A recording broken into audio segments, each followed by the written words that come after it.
Vamos aguardar um pouquinho para a gente começar. Ele já entrou? Entrou. É tio Rodrigo agora, é? Ele mesmo.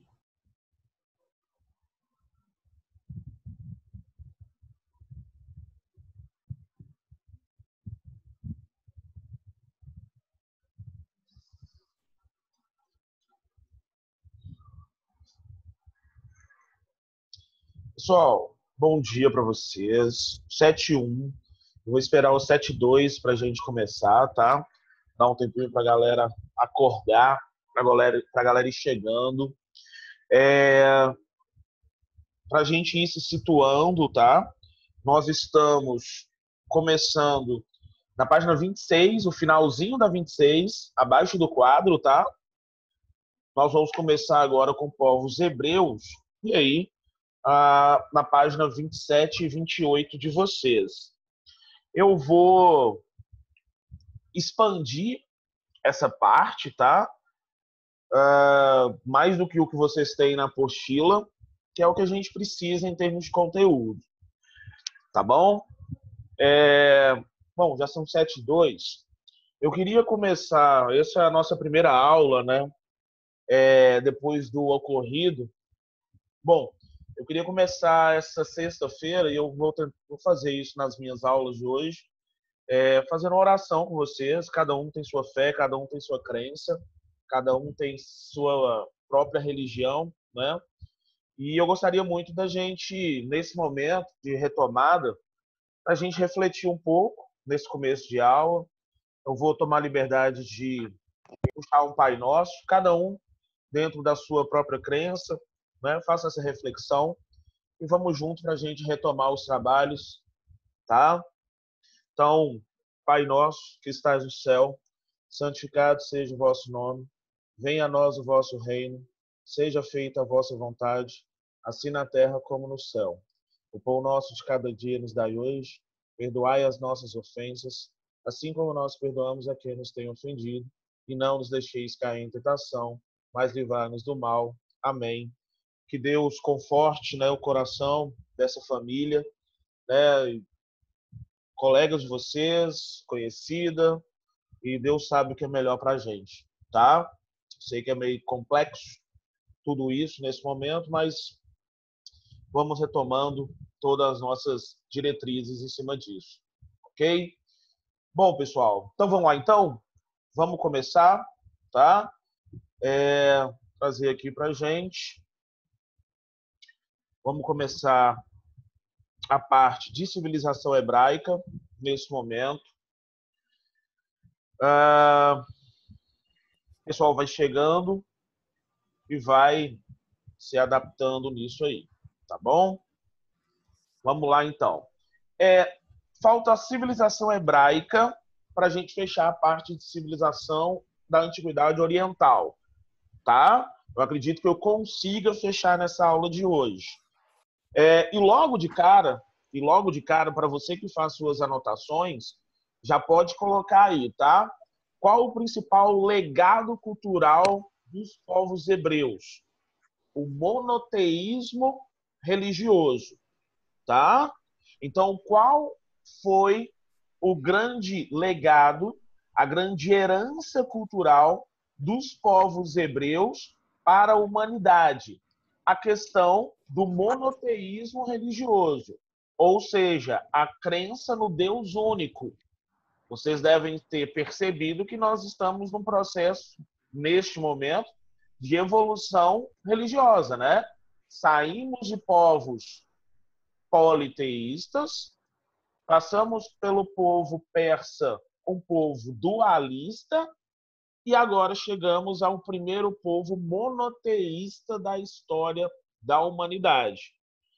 Através da sua crença no Deus único, acabou fornecendo elementos para outras religiões monoteístas, como o cristianismo, islamismo e, logicamente, judaísmo, tá? Bom, feita essa primeira observação, deixa eu só perguntar antes de eu continuar, o áudio está tranquilo?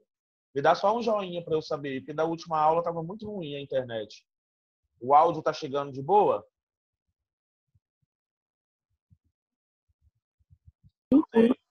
Voltei. A internet Ok. parece que não tá muito legal, não. Como é que tá o áudio? Tá fluindo? Tá ok, Agora, Laurence? tava Aqui em travado. casa não tá bom. Não tá? Não. Uhum. Bom, pessoal, eu vou Eu tentar. também não.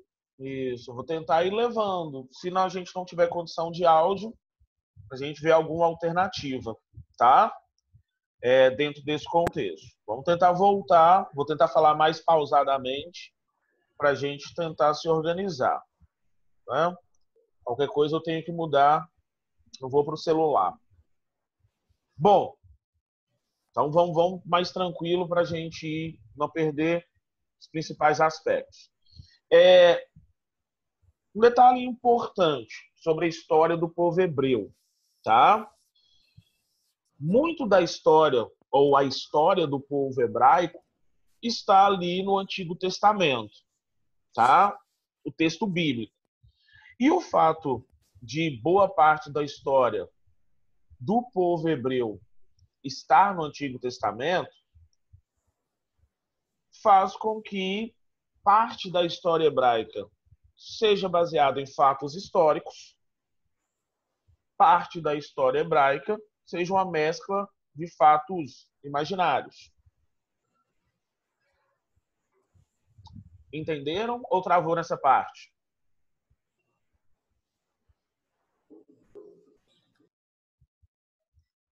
Essa parte deu para ouvir bem. Deu para ouvir, né? Então, Uhum. ok. Então, obrigado. Então, eu vou precisar desse feedback, tá? Se não estiver dando para entender, a gente vai tentando voltar e repetindo. Então, parte da história hebraica, ela é composta por elementos, entre aspas, mágicos, né? A gente vai analisar alguns deles. O que eu vou tentar fazer agora é um apanhado do processo de consolidação do povo hebreu, que é o que a gente vai tentar entender. Então, dentro desse contexto, você que está fazendo anotações, você vai dividir a história do povo hebreu em períodos de evolução política, ok? Então, qual é o primeiro período da história hebraica? É o período dos patriarcas, ali por volta de 1800 a 1200 a.C. Neste período, os povos hebreus eram basicamente povos pastores e nômades, que peregrinaram ao longo da região mesopotâmica, ao longo da Península Árabe, até chegarem ao território egípcio. Nós vamos ver esse processo de transição. Então, primeiro período da história hebraica, o período dos patriarcas. É o período de nomes como Abraão, Esaú, Jacó, que vocês já devem, logicamente, ter visto e se lembram do contexto do Antigo Testamento, tá? É esse processo de transição. Aqui, neste período, nós vamos ter, como eu disse, um deslocamento da população hebraica, saindo da região mesopotâmica da Babilônia, passando por territórios como Nínive, Harã, Alepo, Sechem, Betel, Hebron, até chegarem ao nordeste da África, até chegarem ao território egípcio. Uma observação importante. Quando os hebreus chegaram ao Egito, não eram os egípcios que estavam dominando o território. Num determinado momento da história egípcia, os egípcios acabaram caindo sob a dominação de povos estrangeiros. Quem é que estava dominando o território? Os povos chamados de Hicsos. H-I-C-S-O-S. Os Hicsos, guerreiros, que utilizavam-se do ferro, que utilizavam-se de sua cavalaria, muito bem organizados militarmente, haviam dominado o território egípcio. Então, quando os hebreus chegaram a esse território, os egípcios estavam lutando para reaver o domínio do seu território. E durante um tempo, os povos hebreus ali se fixaram e começaram a produzir para si mesmos. Bom, qual é o grande problema? O grande problema é quando os povos egípcios retomam o seu território. Por que esse foi um problema? Porque quando os povos egípcios retomam o controle do seu território, eles acabam escravizando todos os povos estrangeiros que lá estavam. Dentre os povos estrangeiros estava o povo hebreu, dentro deste território. E o cativeiro hebreu, né, célebre ali no Antigo Testamento, o cativeiro hebreu durou cerca de 200 a 300 anos. Ou seja, em que os povos hebreus foram escravizados e utilizados como mão de obra pela Falhando, sociedade não dá egípcia. para ouvir nada. Oi? Pessoal, mais alguém não está ouvindo? Como é que está o áudio?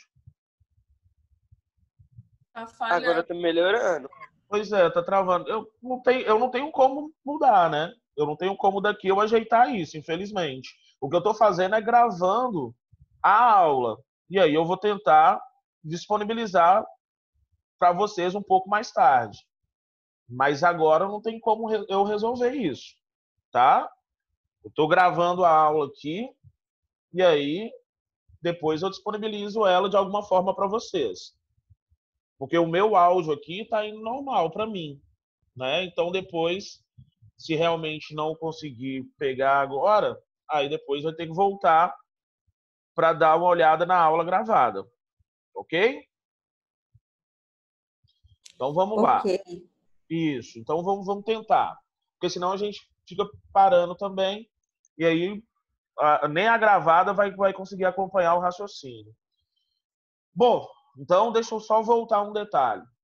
Então, durante muito tempo, a população hebraica acabou sendo escravizada pela população egípcia dentro do território. E aí, vamos pegar passagens do texto bíblico. Segundo o texto bíblico, ali no Antigo Testamento, Moisés, um príncipe hebreu, escolhido por Javé, Jeová, Yahvé, Deus, como você queira chamar, Moisés é responsável por conduzir o povo hebreu na libertação do cativeiro egípcio. Segundo consta na crença bíblica, né, no texto bíblico, ali o Egito, dominado pelo faraó Ramsés II, acaba não, logicamente, aceitando a libertação do povo hebreu. E é justamente a passagem, né, para quem está se lembrando aí do texto bíblico, é justamente a passagem das pragas, né, que são lançadas contra o Egito. As várias pragas que acometem o Egito, como a questão da infestação de gafanhotos, a infestação de rãs, a questão do rio Nilo banhado em sangue, até chegarmos à praga final da execução e extermínio dos primogênitos.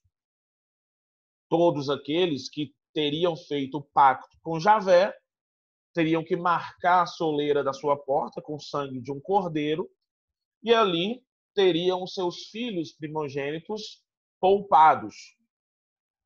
Aqueles que não tinham a marca, aqueles que não tinham feito o pacto, teriam a vida dos seus filhos primogênitos ceifada. E dentre esses estava o faraó Ramsés II, que após perder o seu filho, acaba libertando, na verdade, expulsando o povo hebreu. Segundo consta, e aqui eu tenho neste slide, eu tenho justamente a rota do êxodo, né, hebreu, da tradicional êxodo, que é a fuga dos hebreus do Egito rumo à terra prometida de Canaã. Segundo consta, o faraó Ramsés arrepende-se, né, de ter expulsado os hebreus e lança suas tropas no encalço da população hebraica. É justamente esse momento, a passagem em que, emigrando para o Egito, numa grande seca, perseguidos e escravizados, são conduzidos rumo à Terra Santa por Moisés. Isso e essas passagens estão no livro sagrado do Êxodo, no Antigo Testamento. E aí chega a célebre passagem da abertura do Mar Vermelho, quando o povo hebreu consegue, nesse momento... Rodrigo, Oi? tem como você voltar no slide anterior rapidinho? Tem como sim. Então, segundo a crença bíblica, Moisés... Obrigada. De nada. Moisés, de acordo com os poderes a ele conferidos por Javé, por Deus, com o seu cajado, consegue abrir o Mar Vermelho, dando passagem ao povo escolhido, ao povo hebreu, rumo à Terra Prometida.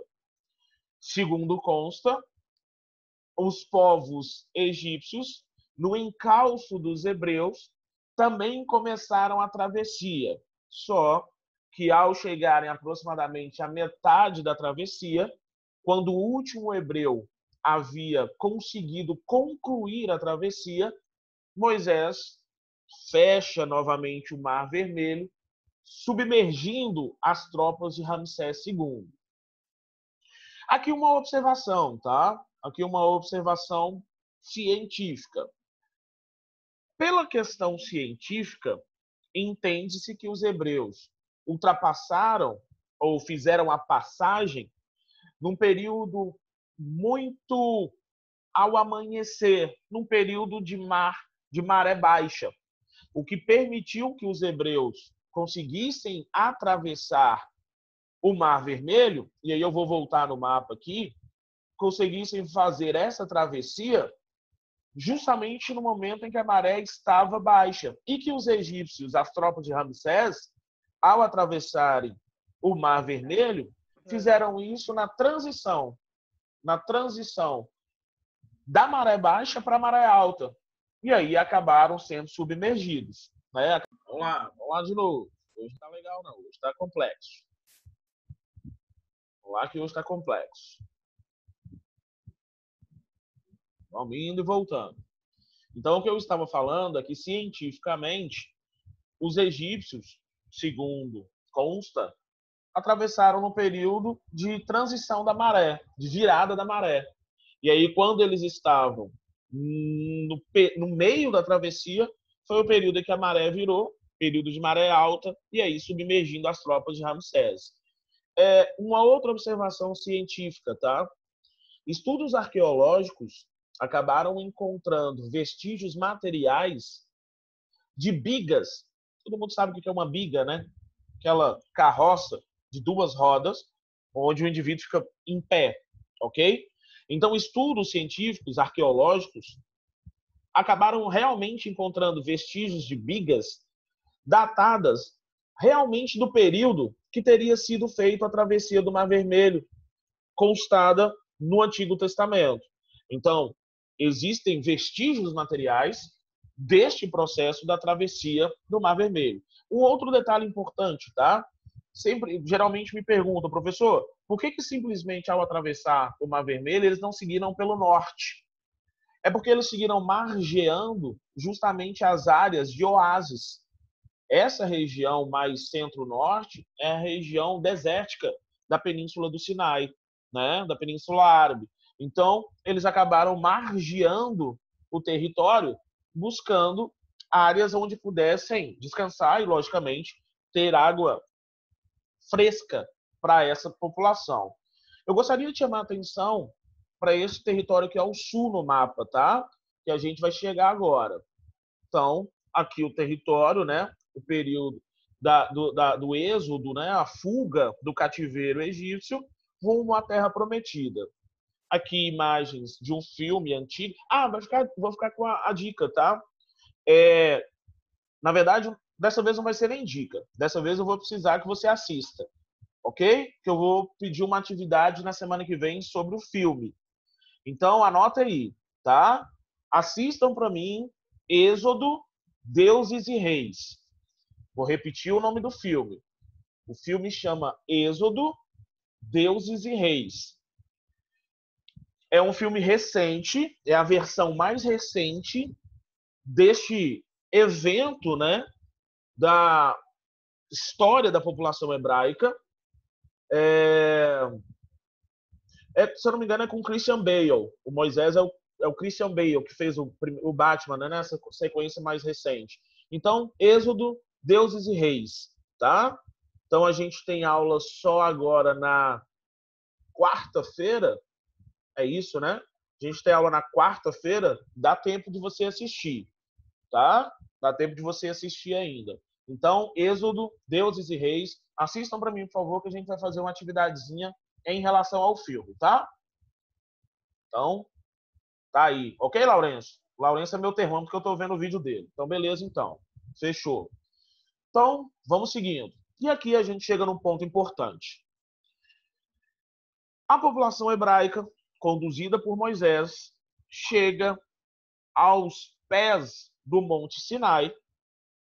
E segundo consta a crença, no topo do Monte Sinai, Moisés recebe de Javé, Jeová, Deus, como você queira chamar, recebe a tábua contendo os 10 mandamentos, tá? Se você para analisar, o que são os 10 mandamentos? Bom, de fato, os 10 mandamentos são um código de conduta. E faz todo sentido. Eu tenho ali uma população vasta seguindo o patriarca, seguindo Moisés, mas como essa população era muito numerosa, era necessário determinar regras para essa sociedade, tá? Não matarás, não roubarás, guardarás sábados e dias santos, né? Honrará pai e mãe. Então, os 10 mandamentos, você analisa eles, logicamente, friamente, são um código de conduta para essa sociedade que estava se estabelecendo. Ali eu tenho as regras que deveriam ser seguidas por esta sociedade, ok? Então, eu tive, só para a gente fazer uma comparação, eu tive com o Código Hammurabi o primeiro Código de Leis Escritas, cerca de 282 artigos no Código de Hammurabi. Agora, eu estou tendo um outro código de conduta para essa população, para a população hebraica.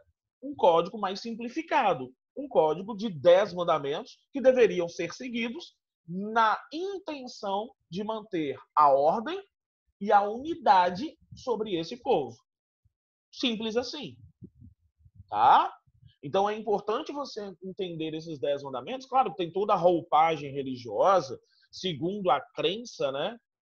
Quem não segue os 10 mandamentos não salvará a sua alma, mas de qualquer forma, entenda, os 10 mandamentos, naquele contexto histórico, nada mais era do que um código de conduta que deveria ser seguido por essa sociedade.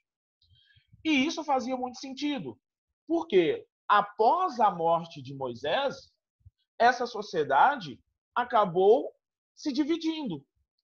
Era uma sociedade heterogênea, era uma sociedade numerosa, que sem a liderança do seu patriarca, sem a liderança de Moisés, acaba se dividindo de acordo com os interesses de grupos menores dentro dessa sociedade. É o momento, é o segundo período histórico da sociedade hebraica, que nós vamos chamar de período dos juízes hebreus. Dividem-se em 12 tribos e cada uma dessas tribos com o seu chefe local, com seus juízes. Entre 1200 e 1010 a.C., se organizaram ali na região da Palestina, só que com um problema.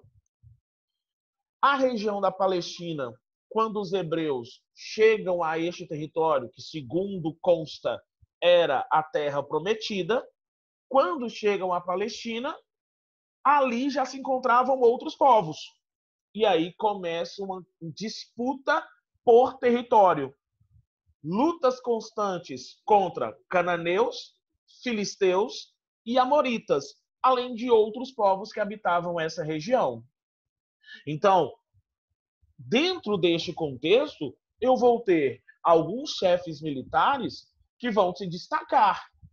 Dentre estes chefes militares, nessas constantes lutas entre os hebreus e os povos que ali habitavam, destaca-se a figura do Sansão. Vocês também já devem se lembrar um pouco da biografia do Sansão, né? Aquele que teria feito um pacto com Javé. O símbolo desse pacto eram seus longos cabelos, esse era o símbolo do pacto, né? Firmado. E aí, Sansão, traído pela filisteia Dalila, acaba tendo seus cabelos cortados, o símbolo do pacto, e tem sua força sobre-humana retirada. E aí, a passagem bíblica, né, no esforço final, Javé restitui, né, Jeová, Deus, restitui as forças de Sansão para ele derrotar os povos filisteus. Bom, então, bem marcado, tá? Período dos patriarcas, período dos juízes, e agora nós estamos indo para o terceiro período, tá? Deixa eu ver o tempo que eu tenho aqui. Ainda tem um tempinho ainda. Então, terceiro período. Qual período? O período dos reis hebreus. Então, período dos patriarcas, período dos juízes, período dos reis. Entre 1010 e 722 a.C., aproximadamente. Dentre os reis hebreus, destacam-se dois principalmente. O rei Davi, segundo a crença bíblica, derrotando o gigante Golias e derrotando definitivamente os filisteus. Está aí duas imagens, né, representando o momento em que Davi derrota Golias com um golpe de funda, né? Segundo os relatos, com um golpe de uma pedrada na cabeça, Davi desmaia o Golias, e aí na imagem renascentista que vocês têm na direita, eu tenho Davi, o agora rei Davi, com a cabeça do gigante Golias na sua mão. Um detalhe, cientificamente falando, quando a gente fala Davi contra o gigante Golias, é porque havia uma diferença de estatura, né? Não que o Golias fosse um gigante sobrenatural, mas é porque o Davi, como hebreu, devia ter algo em torno de 1,68 m, 1,70 m, enquanto o Golias devia ter seu 1,80 m, 1,90 m, e aí, biblicamente, entrou para a história como o pequeno Davi contra o gigante Golias. Dentre os reis hebreus, como eu disse, alguns se destacam, e nós vamos analisar dois. O primeiro, o rei Davi, que teve um governo, um reinado marcado por algumas polêmicas, né, inclusive pessoais, né, de envolvimento com mais mulheres. Não vou entrar aqui em detalhes, como eu disse, isso é muito baseado na questão dos relatos e de crença, e aí cada um interessando, busca por si próprio. Mas outro rei que se destaca, o rei Salomão. Salomão, o justo, né, como ficou conhecido, acaba promovendo a centralização política das tribos hebraicas. Então, haviam as 12 tribos. Durante o reinado do rei Salomão, houve uma unificação dessas tribos sob seu comando. Durante o reinado de Salomão, desenvolve-se o comércio, constrói-se o Templo de Jerusalém, o principal legado arquitetônico do reinado de Salomão, e uma passagem bíblica sobre o rei Salomão deve ser de conhecimento da maioria de vocês. Quando, para falar da justiça, né, do Salomão, quando duas mulheres chegaram até o rei reclamando a maternidade de uma criança, né? Dizendo cada uma ser a mãe daquela criança, daquele bebê. Uma, logicamente, estava mentindo. E o que o Salomão fez, né, na sua inteligência naquele contexto, segundo a passagem? Deu a ordem para que os seus guardas desembainhassem a espada e, como não haviam chegado num consenso em quem era a mãe, que dividissem a criança no meio. E que aí cada uma das mães levasse uma parte da criança. Uma delas concorda, a outra não concorda, prefere que a rival ficasse com a criança, e aí o Salomão toma a sua decisão.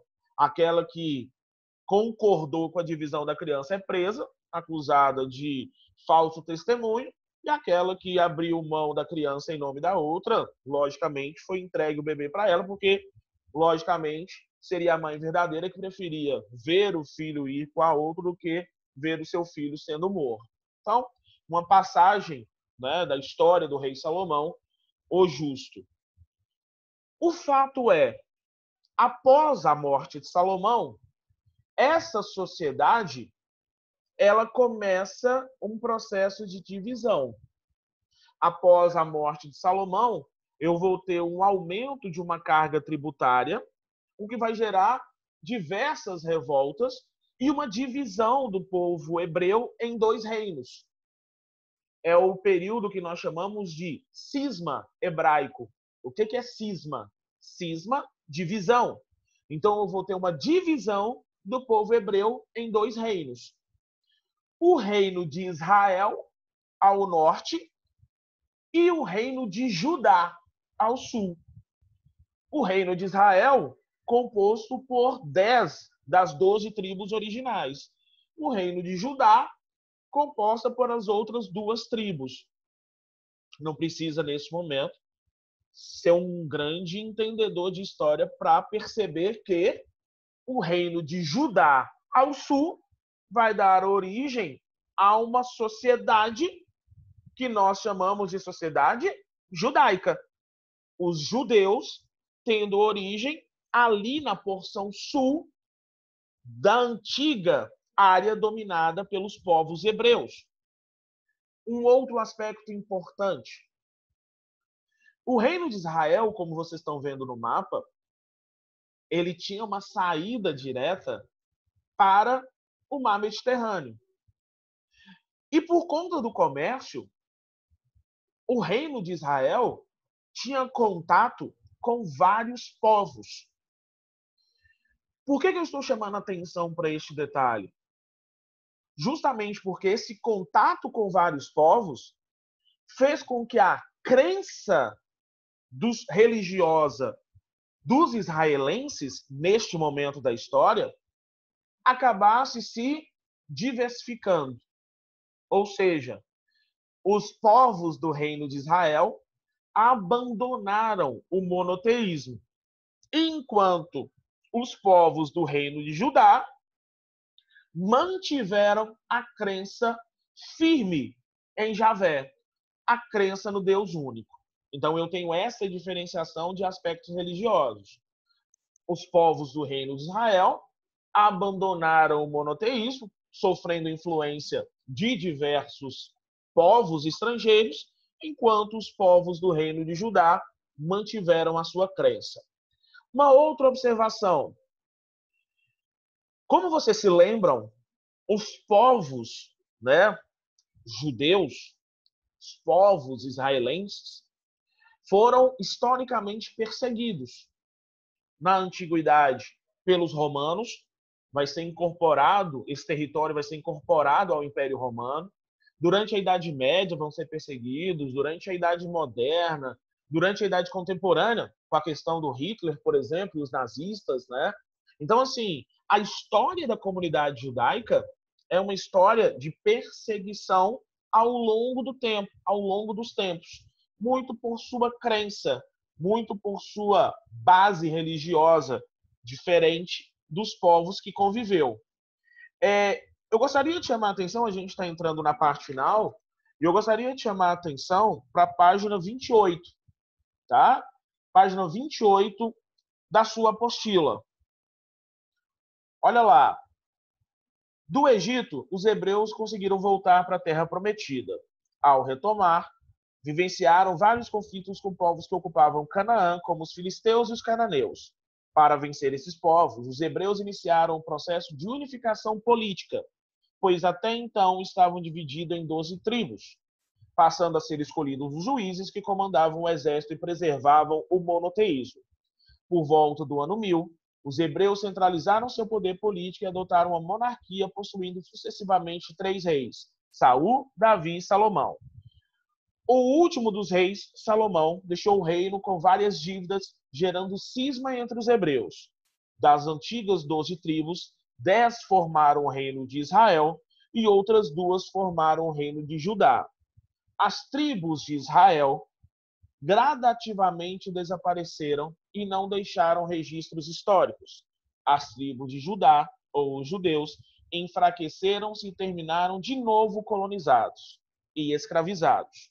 No século 6 a.C., na região babilônica, foram escravizados por Nabucodonosor II, fato conhecido como cativeiro da Babilônia.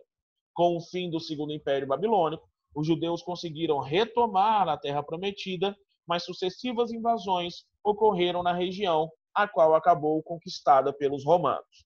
Esse parágrafo, da página 28, vai fazer um resumo desse trecho final que nós analisamos do período dos juízes e dos reinos e da monarquia hebraica. A aula de hoje está terminando. Na apresentação de slide que vocês já têm, nós vamos ver a parte da decadência, que é justamente esse trecho final do parágrafo. Só que eu vou deixar para comentar a parte da decadência na próxima aula. Eu vou tirar aqui para eu conversar com vocês e fazer o print da chamada. Eu preciso que você assista o filme. Mais uma vez, não sei se alguém chegou depois, Êxodo, Deuses e Reis.